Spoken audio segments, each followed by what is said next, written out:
Jésus doit être notre grand modèle. Nous devons nous engager profondément dans des œuvres sociales au service des plus pauvres pour essayer de lui ressembler, de parvenir si possible au salut. Mais sachons bien qu'à la lumière de l'Évangile,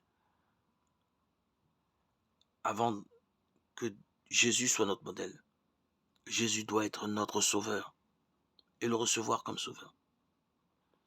Nous ne pouvons pas nous sauver par nous-mêmes, par nos bonnes œuvres. Nous devons d'abord recevoir le salut comme un don gratuit de Dieu, de grâce.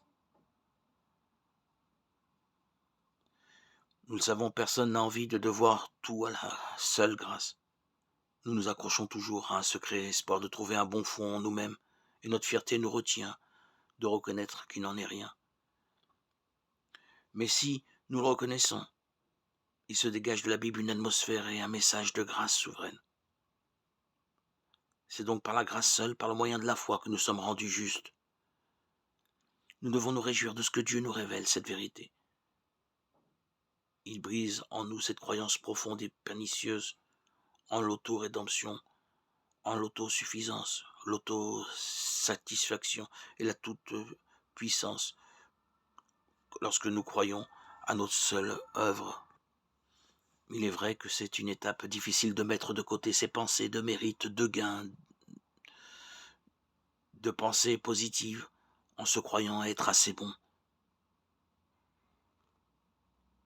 Il nous faut recevoir simplement les mains vides le cadeau de Dieu que nous trouvons en Jésus-Christ. Tel que je suis, sans rien à moi, sinon ton sang versé pour moi, et ta voix qui m'appelle à toi. Agneau de Dieu, je viens. Croyons que nous sommes sauvés par la grâce du Seigneur. Jésus, acte 15, 11. C'est par la grâce que vous êtes sauvés, par le moyen de la foi. Cela ne vient pas de vous, c'est le don de Dieu. Non, pas sur la base des œuvres, afin que personne ne se glorifie.